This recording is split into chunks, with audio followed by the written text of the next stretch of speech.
Marianne Weston had learned over 28 years that a plain woman in a plain grey gown could pass through a whole crowded room and be remembered by no one, and she had come in time to think of it less as a wound than as a kind of freedom. So on the morning the great man was to come, she did not stand at the glass and fret over ribbons she did not own. She put on the faded dove-grey gown, the one worn soft at the elbows and let down twice at the hem, and she braided her dark hair into a low, unadorned knot, and she went out across the frozen park to the mews to see that the birds were fed, because no one else at Rosthwaite would think to do it before the morning was half gone. The house was falling quietly to ruin around her, the way a great thing falls when no single blow brings it down, but only the long, slow subtraction of small neglects. The lead had gone from the chapel roof in the autumn, and the money to replace it had gone the way of all the Weston money, into her uncle's wagers, into her aunt's dressmaker, into the slow bleeding of an estate that had outlived its fortune by a generation. Marianne did not weep over it. She had stopped weeping years ago. She kept the ledgers, and she kept the hawks, and she kept her spine straight, and she waited to be introduced to a stranger, who might, if her family were fortunate, agree to save them all. What she did not know, as she crossed the white grass that grey morning, was that the stranger had already come. He had come the evening before, a day early, cloaked and mud-spattered as a plain land agent, with a wild white gerfalcon on his wrist that no man alive could handle. And he had spent the whole of that first night listening at Rosthwaite's cold walls to the thing that would change everything. The mews were the quietest place at Rosthwaite, and Marianne loved them for it. The old cast falcon, a tired brown haggard past her hunting years, roused her feathers and settled at the sound of Marianne's step, and Marianne breathed in the smell of leather jesses and clean sand and cold stone, and let herself for one quiet moment be at peace. Old Silas the falconer was already there, mending a broken perch, his knotted hands slow with the cold and the years. He did not say good morning. He never did. But he had set aside the choicest of the meat for the tired brown bird without being asked, because he knew Marianne loved her, and that was how Silas said all the things he could not put into words. "There's a man come," Silas said at last, low, not looking up. "Last evening. On a spent horse, in the rain. Says he's sent ahead of the gentleman your uncle's expecting, to look over the land and the accounts before his master signs to anything." Marianne's hands stilled on the perch. So it had begun. She had thought she had another day. She found she was glad to be wrong. The waiting had always been the worst of it. She had known it was coming. Her uncle had told her a fortnight past, over the ruin of a supper in the ruin of a dining hall, that a certain great gentleman of the north, rich past counting, wanting a wife of good blood and no expectations, might look with favour upon a match with Rosthwaite, and that such a marriage would set the whole family right again. Marianne had said nothing. She had folded her hands in her lap and looked at the guttering candle and understood, in a single flat moment, exactly what she was in that house. Not a niece to be cherished, a convenience to be spent, in the only coin a plain woman of a ruined family had left to her. Herself, her uncle, had not been able to meet her eyes. He had turned the stem of his glass round and round on the stained cloth, and she had felt strangely more weariness than anger. He was a weak man sinking, and he had reached for the nearest thing that might keep him afloat a season longer, and the nearest thing was his brother's forgotten daughter, who cost him nothing and asked him for less. "You will not shame us," her Aunt Cordelia had said afterward, on the landing, in the voice she kept for Marianne alone. "A gentleman of that consequence, above your station by a mile and more. Heaven only knows what he imagines he wants with a creature like you, when he might have his pick of every beauty from here to London. Keep to the corners, speak when you are spoken to, and do try not to smell of the mews." Marianne had said quietly that she would try, and she had gone up to her cold, narrow room and lain awake and listened to the wind find every loose slate on the chapel roof, and she had done what she always did with a grief too large to carry. She had set it down, piece by piece, and picked up instead the small solid things she could still hold. The birds to be fed, her grandmother's tincture to be warmed, the ledger to be balanced against a fortune that no longer existed. Small things, steady things. A woman could stand a great deal, she had found, if she only kept her hands busy and her spine straight and did not let herself imagine, ever, a life in which she had been wanted for her own sake. Now she left the mews and went to cross the stable court toward the house, and the stranger was there before her. She saw him from across the frost-silvered cobbles and stopped without meaning to.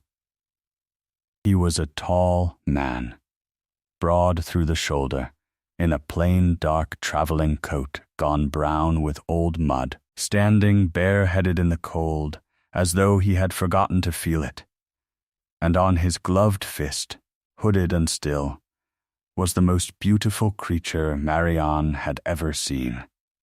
A wild white gerfalcon, snow-pale and barred with faint slate, the size of a full-grown goshawk and twice as fierce, its feathers ruffling in the wind off the moor. Agnes, the scullery girl, had already whispered the warning through the whole house at dawn. The bird had near put out the stable boy's eye for coming too close, had raked the huntsman's arm to the bone, and no one was to go near it. Marianne, who had never in her life been able to leave a frightened creature alone, walked quietly toward it. She could see it was not cruel. She could see it was only guarding. The way she guarded, the way anything guards when it has learned that the world will hurt it if it lets its guard down for even an hour. "You'll want to keep your distance, ma'am," the stranger said. And there was something in his voice that did not fit the coat. Too even, too accustomed to being obeyed without ever needing to raise itself. "She has taken no one's hand but mine in a long while, and she does not care to learn new ones." But Marianne had stopped a careful pace away and gone very still, the way she went still with any wary creature. And she did not reach for the falcon, and she did not stare it in the eye, and she simply stood, quiet, letting it take the whole measure of her. The white bird baited once, a soft thunder of wings, and then it settled. It turned its hooded head toward her as though it could see her through the leather, and it went entirely, unnaturally calm, and it let out a low, soft chirrup that Silas, watching from the mew's door, had not heard that bird make in a year. For a moment, no one spoke. Marianne lifted her bare hand, slow, and did not touch it, only held her palm near, and the gerfalcon leaned the smooth crown of its head into her cold fingers, gentle as a snowfall, and the man in the mud-stained coat stood frozen, staring at her, at his own untouchable bird, as though the earth had shifted quietly under his boots. "Well," Marianne said softly, more to the bird than to the man, "you are not so terrible after all, are you? You are only far from home." She stroked one white feather with a single finger, and the gerfalcon closed its hooded head against her hand and was still, and old Silas, watching from the mews, made a small sound that might have been a laugh smothered in his beard. The stranger found his voice at last. "That has not happened," he said, slowly, as though the words cost him since she was taken from the eyrie. 3 years. She has let no living soul touch her but me." Marianne glanced up at him then, really looking for the first time, and found him watching her with an expression she could not name. Not the amused contempt she was used to from grand men and their agents, but something startled and searching and almost pained, as though she had reached past a locked door and touched a thing he kept there in the dark. She looked away first, as a plain woman learns to. "She knows I want nothing from her," Marianne said simply. "Creatures always know. It is only people who need convincing." And she gave the white bird a last light touch, and went into the cold house, and did not see the man stand a long while in the court, forgetting entirely the horse he had come to see stabled, his eyes following the grey gown until the kitchen door closed behind it. His name, he told the household, was Mr. Ashe. He was sent ahead of his master to survey the land, weigh the timber, read the accounts, and judge whether Rosthwaite was worth the saving before a single promise was made. And he would lodge in the steward's old room off the yard, and keep his own hours, and trouble no one. Aunt Cordelia barely turned her head at him. An agent was a species of upper servant, and a servant was furniture, a thing that fetched and reckoned and carried tales one had best be careful before. And so it was that a great man walked freely through the ruin of Rosthwaite for a full day and a night, unseen for what he truly was, watching them all, the vain aunt rehearsing her graces before the pier-glass, the beautiful cousin Sabine being laced and curled and coached, the uncle drinking himself brave in the book-room, and the plain grey niece no one troubled to name, moving quietly through all of it, mending what she could reach, keeping the whole broken house standing on the strength of her 2 steady hands. He had thought disguise a clever and bloodless stratagem. He had not yet understood that it would show him a thing he could never afterward unsee. Julian, Duke of Hartley, had not ridden north intending to be moved by anything at Rosthwaite. His grandmother, the old dowager countess, had worn him past his patience at last. He must marry. The great name must go on, and if he would not choose for himself, then a bride would be chosen for him out of the glittering procession of ambitious families who wanted a duke's coronet a great deal more than they wanted the silent man beneath it. He had let it be quietly known that he might look toward Rosthwaite precisely because it was ruined, the family desperate, the girl unknown to the world, the transaction honest in its plainness, a fortune for a name and no pretense of the heart on either side. He wanted no love. He had loved once, not a wife, but a sister, his Honoria, 4 years younger, and the only warm thing in a cold childhood, the one soul on earth who had ever made him laugh. She had died 5 springs past, thrown from a horse he had bred and given her, and he had stood at her graveside in the wet April earth, and felt something in him freeze solid, and vow, quietly, never to thaw again. Because to love was to hand the world another blade to cut you with. And he had bled enough. He had come to inspect a bargain, the way a man inspects a field before he buys it. He had not come to be undone by a plain woman in a grey gown who spoke to a wild bird as though it were the only honest soul under that whole sorry roof. That first night, unable to sleep, he had walked the cold corridors of Rosthwaite with the hooded falcon quiet on his fist, and he had overheard things. He had heard Aunt Cordelia, through a half-closed door, drilling her daughter in exactly how to conduct herself before the gentleman when he came. How to sing, how to sigh, how to stand always in the better light, and always beside Marianne, so that the plain niece might serve as the grey backcloth against which Sabine's brightness would show the finer. "He will take one look at the two of you side by side," she had murmured, "and the arrangement with that dull creature will die of its own accord. A great man may withdraw from an understanding with a nobody, and none shall blame him. He cannot be made to wed a drab grey spinster when a beauty is set gleaming at her elbow." And Julian, standing in the dark with his hand smoothing the white feathers, had understood the whole cold shape of the household's design, and had felt, to his own surprise, something quiet and protective rise in him on behalf of a woman he had not yet so much as seen. He had told himself it was merely his distaste for a dishonest trade. He had told himself a great many things that first night that would not survive the morning, for in the morning he learned her name.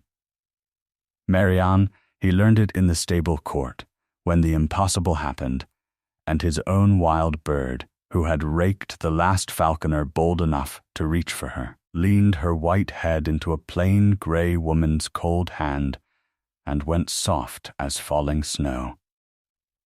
Julian had not slept, and he was cynical past all mending, and he stood there in his borrowed disguise and watched a woman he had come to purchase be gentler with a frightened creature in one quiet minute than anyone had troubled to be with him in 5 long years. And Wren, for that was the falcon's name, the name Honoria had laughed, and given her the day the bird was brought down from the crag, the last living creature on the earth that his dead sister had ever touched with joy.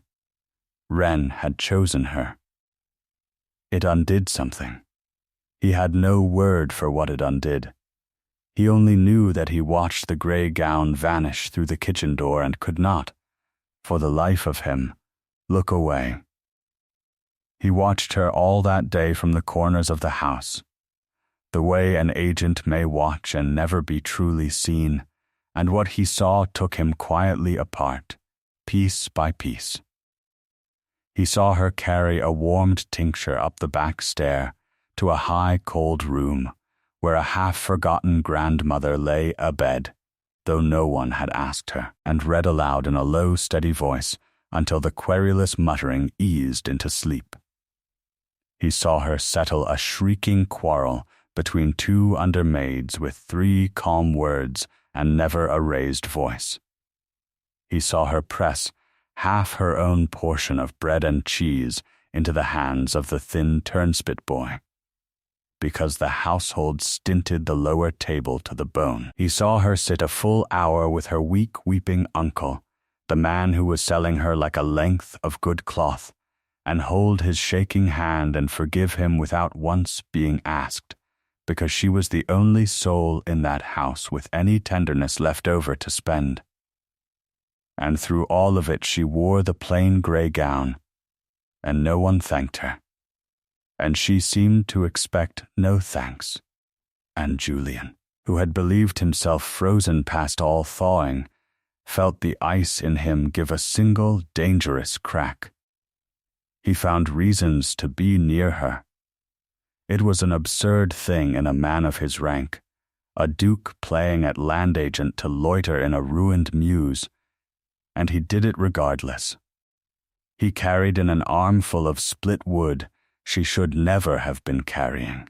He mended the sprung hinge of the mews door that had hung crooked for a season, and watched her notice it set right, and look about for who might be thanked, and say nothing when there was no one, only rest her hand a moment on the mended wood, as though it were a small kindness the old house itself had done her. He learned the shape of her days. She rose before the maids. She saw to the birds. She sat with her grandmother. She kept the ledgers by a single candle. When the household believed her long abed, she kept, in 100 unregarded ways, every living soul at Rosthwaite fed and warm and standing, and not one of them saw it. Because a thing done quietly every single day becomes invisible, and Marianne Weston had made herself invisible so thoroughly that her own family had forgotten she was the beating heart of the house. In the middle of that long grey afternoon, Julian followed her out onto the moor.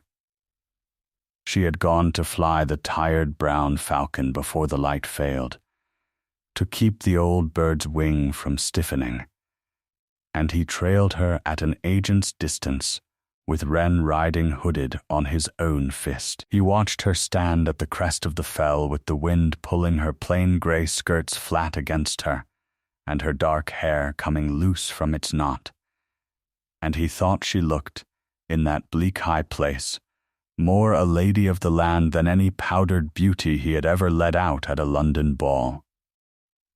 She cast the old brown haggard up into the grey wind, and stood watching it labour and circle. "There now," she said, half to herself. "Not so far as you once could, but far enough. It is a hard thing, to be past your best flying and still be asked to earn your meat. But you have earned it 100 times over, old girl, and you shall have your perch by the fire till the end of your days, if I have any say in it, which," she added, "drier I have not, and less every year." She whistled the tired bird down to her fist with an ease Julian had spent his life failing to learn, and looked out over the darkening moor with a face that held no pity for itself, only the steady weighing of a burden that must be carried against a strength that could not put it down. Julian, 20 paces back, made a private and permanent resolution about an old brown falcon, and about a very great many other things besides. That evening in the servants' hall he sat among the household's own people, and listened to how they spoke of her, and it taught him more than a month of London gossip could have. Agnes, the scullery girl, said Miss Marianne had sat up 3 nights running, when Agnes had the low fever the winter before, when no one else would come within 10 feet of her sick-bed, for fear of the catching. The turnspit boy said Miss Marianne always found him the scorched crusts nobody else would eat, and swore blind she preferred them so, that he might have the good bread without the shame of a gift. Old Silas said nothing at all, but when a footman lately come to the house made a slighting joke about the grey wren of Rosthwaite, Silas set down his knife and looked at the man until he went red and quiet, and found some reason to leave the hall, and that was eloquence enough for any court in England. Julian sat in the dim corner in his muddy coat, and understood that the people of Rosthwaite, who owed Marianne Weston nothing and could hope to gain nothing by her, loved her, and that there is no truer measure of a soul in all the wide world than how it is spoken of by those it has no reason on earth to be kind to. If Marianne's story has drawn you in this far, then subscribe now. For what happens when the ice at last breaks? When the guest is unmasked, and the whole household's cruelty comes down upon her in a cold stone hall, is the very part I have been waiting to tell you. Stay with her. She is about to learn what she is truly worth, and so, God help him, is he. There is a moment coming that I have been turning over in my mind since the first line of this story, and I do not want you to miss it. That evening, the Duke of Hartley did a thing he had not planned. He followed the plain grey niece out to the mews at dusk, still in his agent's coat, because he could not keep away, and he found her there in the last of the lantern light, feeding down the birds for the night and speaking to them low and easy, the way she spoke to all frightened things. Wren had gone ahead of him and sat already on the empty block nearest Marianne, unhooded now and calm, watching the woman with a wild bird's whole unblinking attention. Marianne did not startle at the sound of the man in the doorway. "Miss Ashe," she said without turning, "your falcon has taken to my mews. I hope you do not object. She seems to prefer the company of the old brown haggard to any company indoors. I confess I cannot fault her taste." Julian came in slowly. The lantern threw its warm amber light across her face, across the grey gown, and he thought, with a plainness that frightened him, that he had never in the whole course of his cold-guarded life seen anything he wanted so much to keep from harm. "She is a shrewd judge of company," Julian said. "Shrewder than most people I have met." Marianne smiled at that, a real smile, small and tired and true, and made room for him at the block without being asked. The way you make room for a person you have decided, without quite deciding it, to trust. So they talked. He had not meant to, but she made talking easy the way she made the birds easy. No performance in her, no angling, no fear of him at all. She asked where he had kept birds before, and he lied, and she saw the lie and did not press it, only smiled a little and let it lie between them. She asked instead about the white falcon, and he found himself telling her a truth wrapped inside the lie, that Wren had belonged to someone his master had loved and lost, and that no one had been able to handle the bird since, and that his master kept her, though the keeping of her opened the wound afresh each time he looked, because to be rid of her was worse. "Grief makes strange keepers of us," Marianne said softly, and did not ask whose grief it was, and Julian understood that she knew perfectly well it was his own. She spoke of the estate as one speaks of a person long loved and long ailing, the lead gone from the chapel, the fields that wanted draining, the tenants she could not bring herself to turn off, though the ledger said plainly she must. "You keep the accounts yourself," Julian said, and it was not a question. "Someone must," she answered. "My uncle cannot bear to look at them, and I do not blame him. It is a hard thing to watch your whole inheritance run out through your fingers like water, and be able to do nothing but count it as it goes, and set it down honestly, and carry the total up to bed with you every night." She said it without self-pity, and something in Julian's chest ached that had not stirred in 5 long years. "You might have left," he said. "A woman of your sense. You might have gone for a companion in a warm house that valued you. Anything but stay to be bled by people who do not deserve the least of you." Marianne was quiet a long moment, her hand steady on the old falcon's speckled back. "They are my family," she said at last. "Deserving has very little to do with it, in my experience. You do not stop tending the fire because the room has gone cold. You tend it because the room has gone cold. That is nearly the whole of it, really, and your uncle's great gentleman," he said carefully, "comes to make you his wife." He watched her face for the flinch, the sly calculation, the greed his rank had always summoned in every face that turned toward it. There was none. Marianne set down the feeding glove, and was still a long moment. "A stranger comes to buy my family out of ruin," she said at last, "and I am the price they have named. I know what I am, Mr. Ashe. I have always known it. I am not bitter.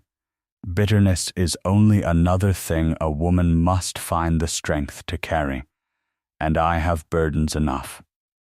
It is only—" She stopped. "It is only what?" he asked, too quickly. She looked at him then, this land agent she believed a station or two beneath her, with a gentle, tired honesty she would never in her life have shown a duke. "It is only that I should have liked, once, to be met," she said.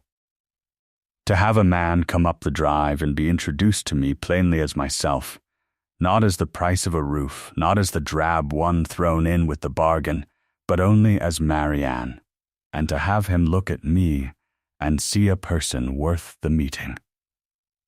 That is a girl's foolishness, of course. I gave it up a long while ago. But you asked, and I have never been a good liar." And she took up the glove again. And Julian stood in the failing lantern light, with his whole cold, careful life coming quietly apart in his two hands. He very nearly told her then. The words were in his mouth. "I am no agent. I am the very man your family means to net you for, and I do not want a bargain. I want you." But the old fear closed his throat, the fear that had held him frozen for 5 years, that to love again was to stand once more in the wet April earth, at a graveside, with one more warm thing taken out of the world forever. So he said nothing. He wished her a good night, and called his falcon, who did not wish to come and had to be called twice, and went back through the cold court to his borrowed room and lay awake. And for the first time in 5 years he was not afraid of grief. He was afraid of losing a thing he had not yet dared to reach for, which is a stranger and a sharper fear, and one that will not let a man sleep for wanting to be brave. He lay awake, and he thought of Honoria, and he found, with a guilt that startled him, and then slowly did not, that he could think of her now without the old drowning. He remembered how she had laughed, a great unladylike bark of a laugh that had scandalized their grandmother. How she had loved the wild bird past all sense. How she had told him once, teasing, that he was too proud by half, and that some day a plainer and a wiser woman than any at court would take him quietly down a peg, and that it would be the making of him at last. He had not been able to bear the memory for 5 years. Tonight he could. Tonight it came almost as a blessing sent from very far off. He thought of a grey gown and a low, steady voice, and a hand held gentle near a wild thing no one else could touch, and he understood, at long last, precisely what he had ridden north to do, and how completely he no longer wished to do it. He had come to buy a wife. He was going to have to learn, and quickly, how to deserve one. But cruelty does not sleep, and the household's design moved on beneath him. The next morning was the morning the great gentleman was expected, and Aunt Cordelia, believing him still a day's hard ride to the south, made her play. She had learned somehow, from the whispering maids, of the strange bond between the plain niece and the fearsome white bird, and it had put a thought into her narrow, scheming head. If Marianne could be made to seem wild, unwomanly, a keeper of savage vermin and low stable-yard company, then surely a fastidious great man would recoil from her, and in the very space of that recoiling a lovelier girl might be slid neatly into the empty place, and the coronet kept in the family after all. She sent for Marianne to the morning room, and there, before the assembled family and the beautiful cousin, she began, in her sweetest voice, to strip the girl bare. Sit down, Marianne. Know there, where the light comes in honest. We must speak plainly about tomorrow.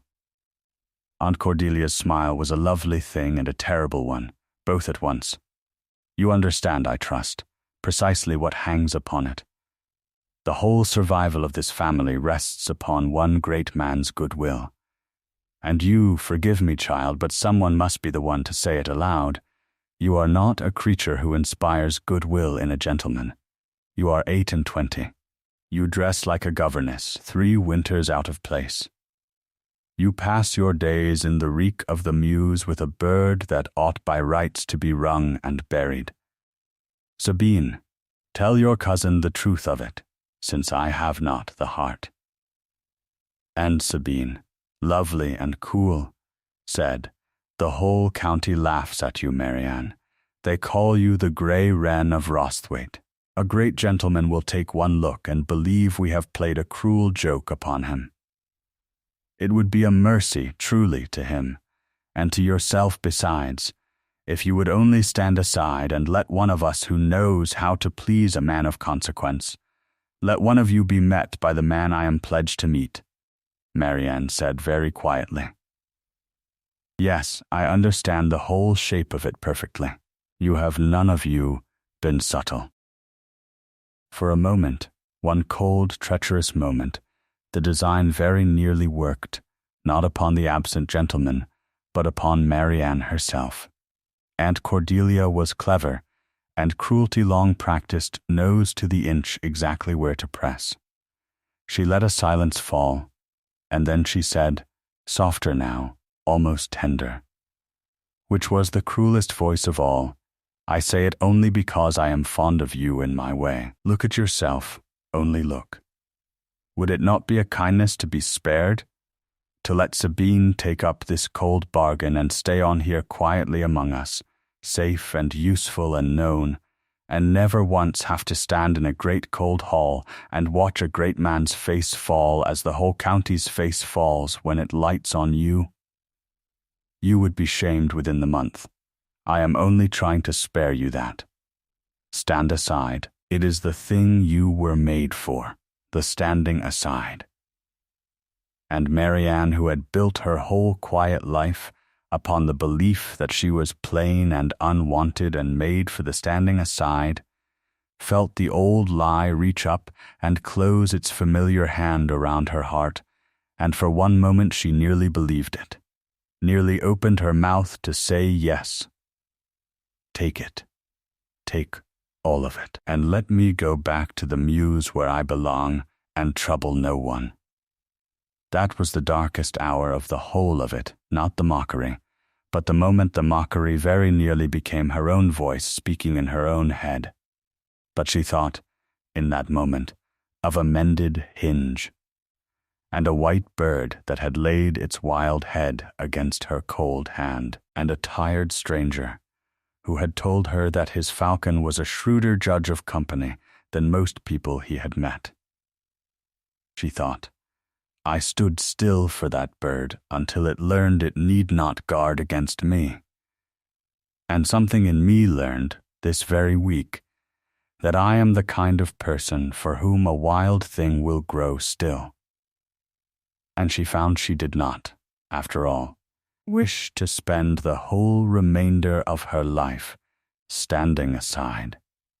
She sat very straight, her hands folded, her face still as a stone in a wall, and let the words break over her like cold water off the fell. She had long ago learned the trick of it, to go somewhere quiet and far inside herself while the words fell, and let the cruelty pass through the hollow place where her hopes had used to live, and find nothing there to wound. But this morning the trick did not quite hold. Perhaps it was the agent in the muddy coat, and the honest hour in the mews at dusk.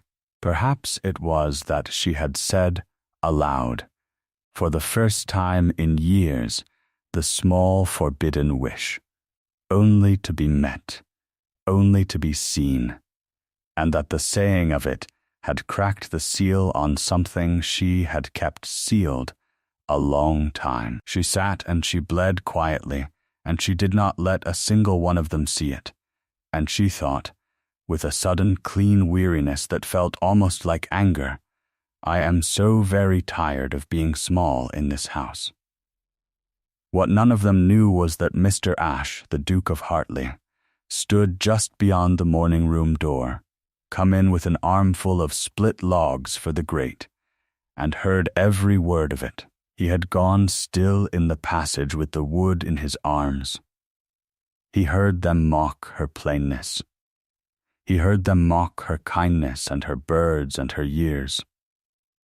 He heard the aunt say, with a light little laugh, and the beauty of the thing is that she will go quiet as a lamb to it, because she has no spirit left in her. None at all. She has been kept too plain and too poor and too grateful for too long to ever once think to fight.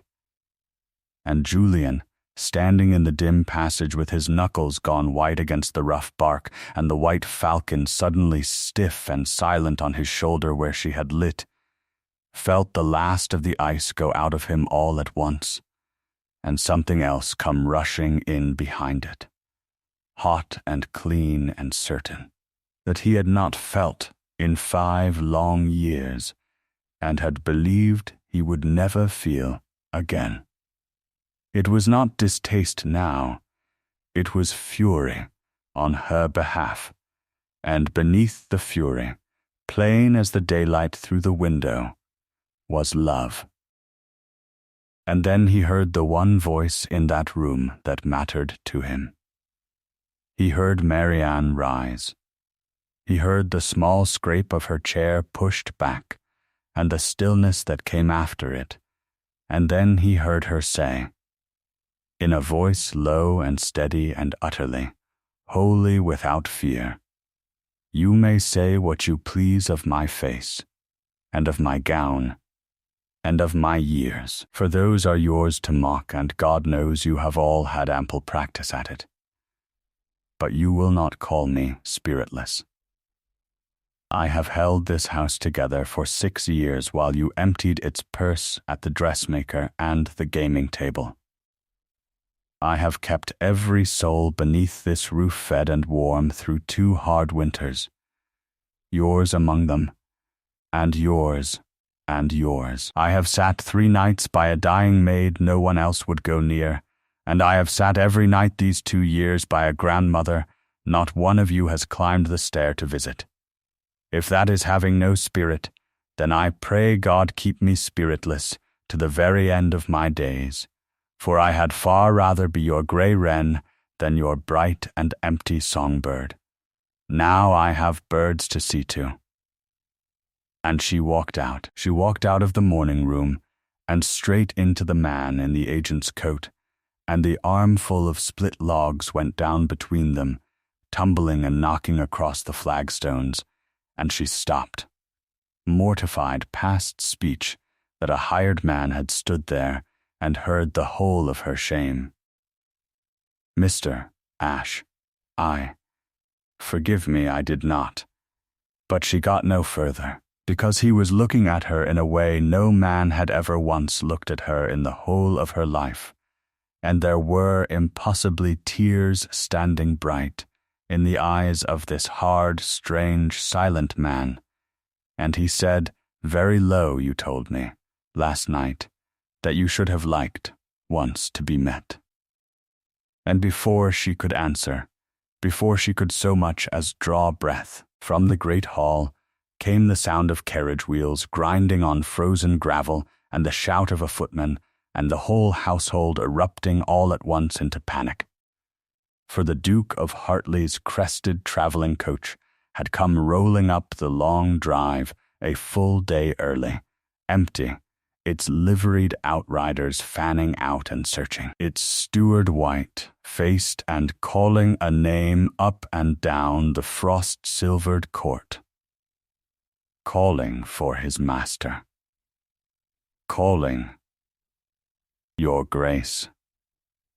Your Grace. For the love of God, where are you? And Marianne, standing frozen in the passage with the spilled wood scattered about her feet, saw the man before her go very still, saw the hired man's slight stoop go out of his shoulders, and something older and colder and immeasurably grander rise up in its place, saw the wild white falcon settle from his shoulder onto his lifted fist, as though it had always known its master's true measure, and saw the whole terrible truth arrange itself before her in a single silent instant. The steward burst in through the hall door, took one look at the man in the mud-stained agent's coat, and dropped at once, heedless of the scattered logs, into a low bow. Your Grace, thank heaven, we feared you thrown, we feared you lost on the moor road in the dark, we feared Peace Marlowe, said Julian, Duke of Hartley, in a voice that filled the cold hall to its rafters. I am not lost. I have been precisely where I meant to be. And he turned to Marianne in her faded grey gown, her hand still risen halfway to her throat, the ground gone entirely from under her, and the whole cruel, gasping household turned with him, and understood, all at once and all together, exactly what they had done, and exactly in front of whom they had done it. The silence in that hall was the loudest thing Marianne had ever heard in her life. Aunt Cordelia had gone the grey-white color of old ash. Sabine's lovely mouth hung open on nothing. Her uncle gripped the back of a carved chair as though the very floor were tilting beneath him toward the sea. Every cruel word they had spoken that morning. The grey wren, the bird that ought to be wrung and buried, the plain drab creature with no spirit in her, the whole ugly small design to shame her out of her own meeting, hung frozen in the cold air of the hall, and the man who had stood and heard the whole of it was the very man on whose goodwill their entire survival hung, and he was a duke, and he was looking at not one of them. He was looking only at Marianne. Your Grace, Aunt Cordelia managed at last, sinking into a desperate curtsy, her voice climbing high and sweet and pleading. Had we but known the honor. You must forgive the disorder of the house. Of course my daughter has been longing this fortnight past to make herself agreeable to. Which of you, said the Duke, without warmth, without once raising his voice, and the quiet of it was more terrible than any shout could have been. Would that be, madam, the daughter you have spent a fortnight teaching to stand in the good light, so that your niece might look the drabber at her elbow? Or the niece herself, who has spent 6 years keeping the roof above the heads of the very people, now falling over their own feet to disown her? No one answered. There was no answer to be made. Aunt Cordelia's painted mouth worked, and no sound came out of it, and Julian did not wait upon her. He crossed the cold hall to Marianne. The white falcon rode his fist, and when he stopped before the grey-gowned woman the wild bird baited softly from his hand and settled instead upon her shoulder, of its own choosing, in front of them all, and the sight of it, the fierce, untouchable creature, gentling to the plain, overlooked girl, where no soul in that hall could any longer deny it, said what no words could. I came to this house to inspect a bargain, Julian said, quietly, so that only she could truly hear him. Though the whole hall strained toward the two of them like reeds bending in a wind, I came in disguise, so that not one soul in it would trouble to lie to me.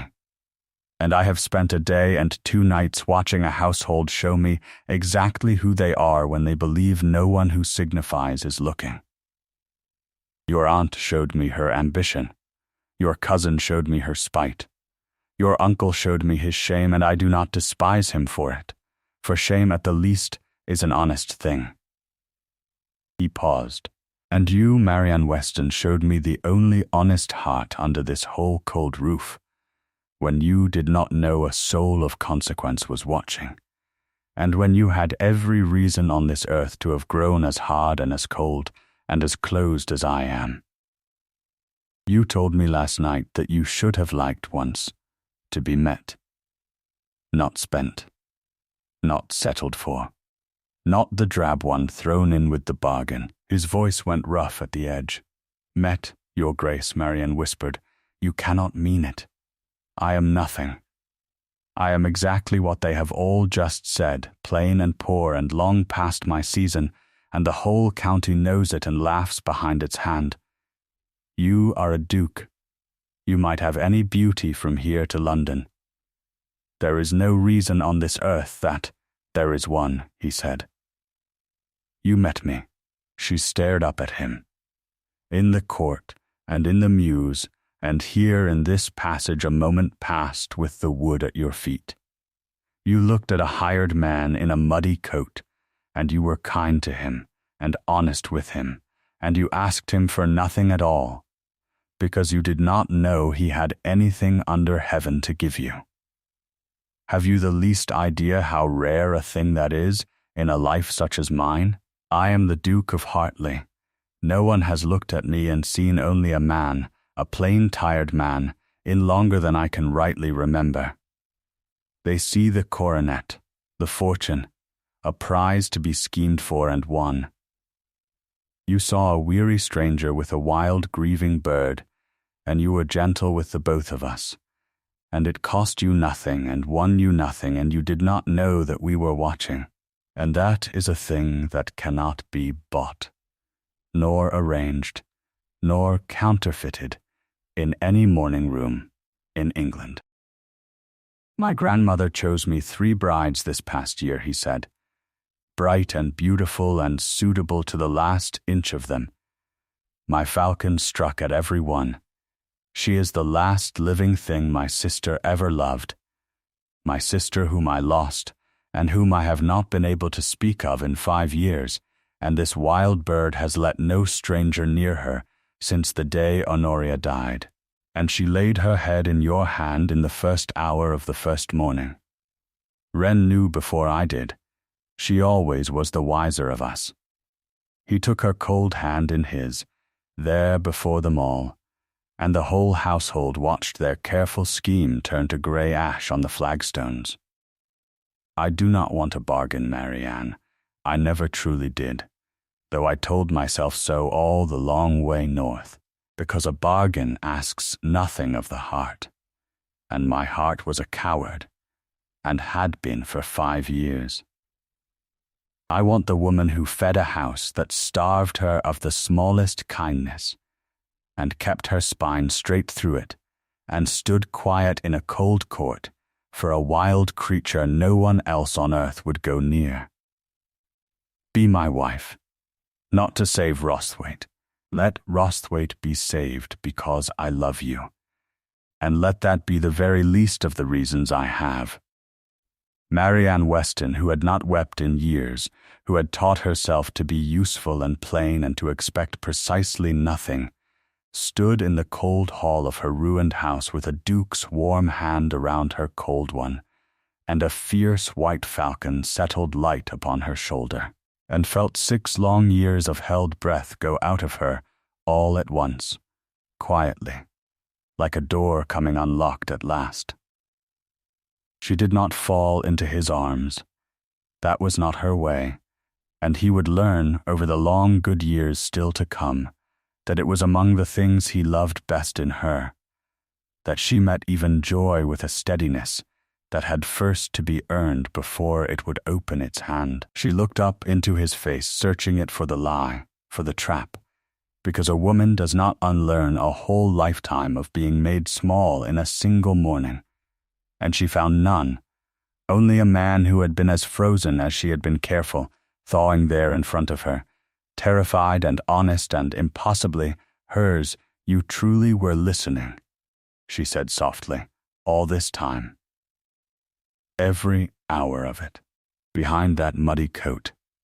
Every word, he said. It was the best day and a half of my whole life, and I very nearly ruined it by being too great a coward to say so to you in the mews last night." "Then you know," she said, and the smallest, driest thread of humor came stealing into her steady voice, "that I am not, after all, thrown in cheaply with the bargain." And Julian, Duke of Hartley, laughed, a rough, startled, entirely unpracticed sound, the laugh of a man who had honestly forgotten that he still could, and the whole hall flinched at the sound of it, for not one of them had ever in their lives heard the cold Duke of Hartley laugh, and here he stood doing it over the grey wren of Rosthwaite. "No," he said, when he could speak again, "you are the dearest thing in all of England, and I very nearly rode away without ever once seeing it, and I shall spend the whole of my life ashamed that I ever thought to buy myself a wife when I might have gone to the trouble of earning one instead." Say yes, Marianne, not for them, not for the roof. Say yes because a lonely man and his lonelier bird rode north expecting nothing at all, and found you, and cannot for the life of them bear to ride away again. And Marianne, quiet and steady, and at long, long last met, said yes. There was a reckoning, of course, though it was not the sort the household had learned to fear. Julian did not rage. He did not turn the family out onto the road, though the law and his own hot fury would both have let him do it and thought it just. Marianne would not have it. That same evening, when the two of them stood alone in the cold bookroom by a single candle with the white falcon drowsing on the back of a chair between them, she had laid her hand on his sleeve and said, "You must not punish them. Not for my sake. I know too well what it is to be made small before a whole room, and I will not be the cause of that same smallness in another living soul, not even in them. Let them keep their dignity. It is very nearly the only thing left in this house worth more than the debts against it." And Julian, who had ridden north believing the world was owed a hardness equal to the hardness it had dealt him, understood that he was marrying a soul a great deal better than his own, and that the winning of her was the one great undeserved mercy of his whole cold life. That same night, when Marianne had gone up to sit her watch by the failing grandmother, Julian sat alone in the cold book-room with the ledgers she had kept, and read them by the single candle, and what he found in that neat, unsparing hand humbled him further still. Every column balanced to the farthing, every debt set down honestly to the shilling, every small, hard economy, the turned and returned gowns, the mended jesses, the winters gone without a fire in her own narrow room, so that the servants might have coal enough below, recorded without one word of complaint, as a plain accounting of a life spent holding a sinking thing above the water with two bare cold hands. He saw exactly how near the whole estate had come to going under, and how long and how quietly one overlooked woman had held it from the going. In the morning he sent a rider south with instructions of his own devising, the chapel roof to be relieved before the spring rains, the low fields drained, the old cast falcon to have her warm perch by the fire to the end of her days. The worst of the tenants' arrears struck out and forgiven. He told no one that it was done at his order.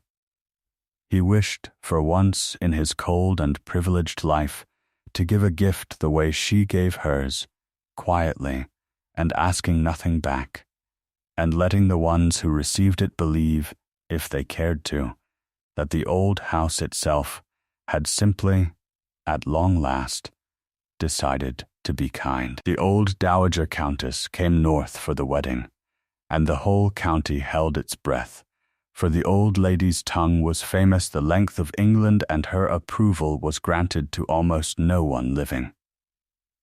She arrived in a great black coach on a grey afternoon, climbed down stiff and flint-eyed, and demanded at once to be shown the girl who has done what 3 beauties and I between us could not, and made my grandson behave like a man with a heart still in him. Marianne came to her plainly dressed and unafraid, and made her curtsy, and did not flatter, and answered the old woman's hard flint questions straight and level.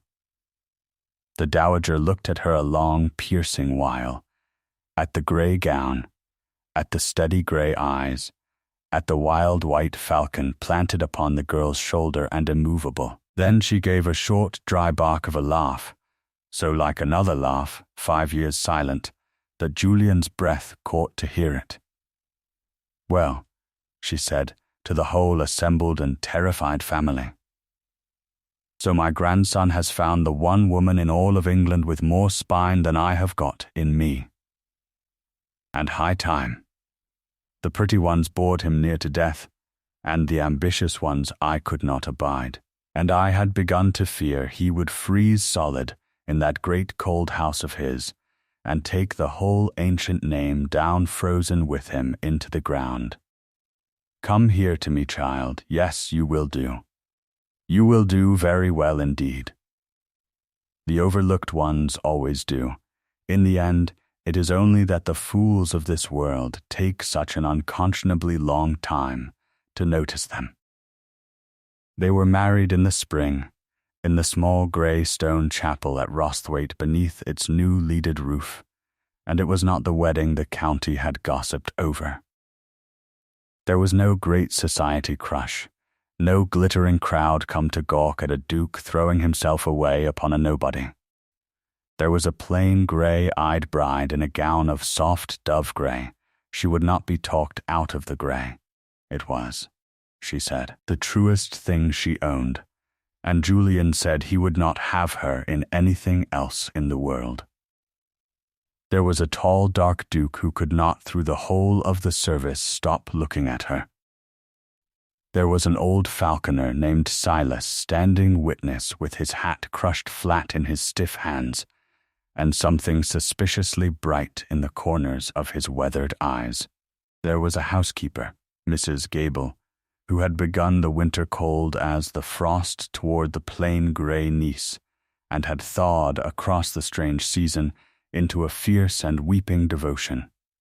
And there was a wild white gerfalcon named Wren riding the back of the front pew like a small fierce guardian, letting no ill word past her, sat exactly where she had chosen from the first cold morning to sit, at Marianne's side. Julian had asked her once, in the quiet weeks before, why she had gone to the wild bird in the court when the whole house had cried out for her to keep back. "Because she was frightened," she had said at last, and pretending very hard to be fierce, "and I know that trick from the inside. I have worn it myself the better part of my life. You put your hackles up so that no one will ever come near enough to see how much it hurts, underneath, to be so alone. I thought, if I could only stand still long enough, and mean her no harm, and ask her for nothing at all, she might learn at last that she did not have to guard herself against me." She had looked up at him then, and understood, from the sudden stillness in his face, that she had just described him too, precisely, and that he knew it. "You did the very same to me," Julian had said. "Lo, you stood still, and you meant me no harm, and you asked me for nothing. And I put my head down in your hand." And she had smiled. "You are not so terrible after all, Your Grace. You are only far from home. I knew it the moment I watched you feed that bird. No man handles a grieving thing so gently who has not been a grieving thing himself. As for the others, they were displaced, not destroyed." And Cordelia discovered that a duke's charity, once extended to the niece she had schemed against, did not extend itself to her dressmaker's bills, nor to her losses at cards. She retired to a small neat house in Harrogate, on a small neat allowance, and was, in the fullness of time, seldom spoken of. If she ever grasped that she had schemed a duke into loving the very girl she had meant to shame out of him, she never said so aloud, and no one troubled to tell her. Sabine was given a respectable, modest settlement, and, in due course, a respectable, modest husband a comfortable distance from Rosthwaite, and if she ever told the tale of her cousin the Duchess of Hartley, she told it carefully, and left her own part in it quietly out, as people are wont to do. The uncle, Marianne forgave, because she had already forgiven him long before, in the cold dining hall, over the guttering candle. He lived out his remaining years quietly at Rosthwaite in a wing with a sound roof over it, walking the low fields with the drainage put right at last, and if he had never been a good guardian he became, late and humbly, a grateful one. And he wept at the christening of her first child, and Marianne let him weep, and held his shaking hand as she had always held it. Not one of them was humiliated.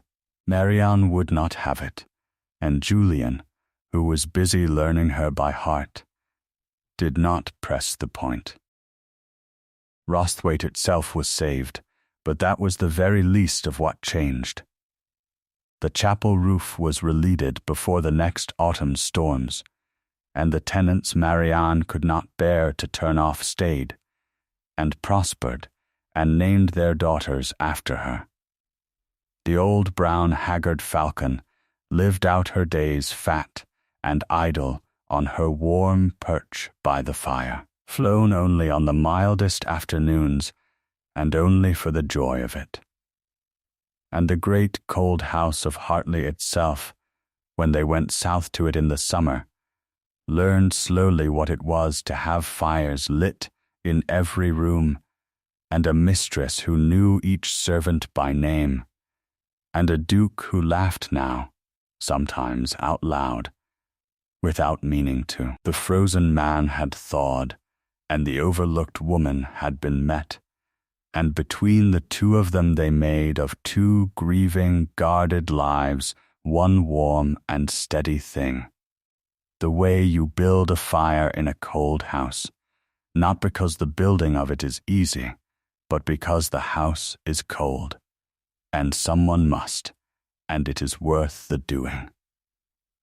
Every evening, when the work of the day was done, and the amber light came slanting low and gold across the moor, the Duke and Duchess of Hartley walked out together to the mews, with the wild white falcon circling high and pale above them, and Marianne would put on no airs and no jewels, only the plain grey shawl that she loved, and Julian would think, every single time, that he had come north to buy himself a cold bargain, and had instead been given the one thing that all his rank and all his fortune had never once been able to purchase, to be seen wholly and plainly by a woman who had wanted nothing at all from him, and who wanted nothing from him still, save his quiet company in the fading light, and his hand held steady over hers. He had learned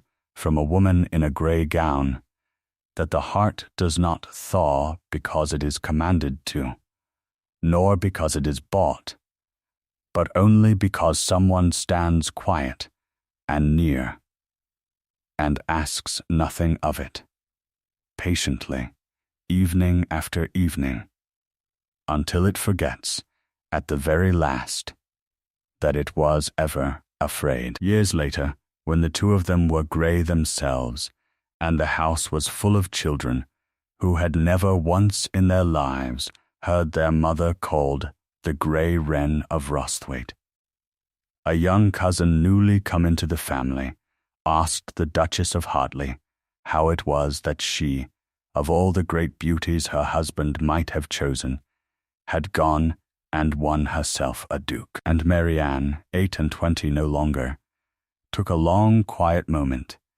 and lifted her hand to the head of an old white falcon gone soft and dim of eye, but still always perched close at her side.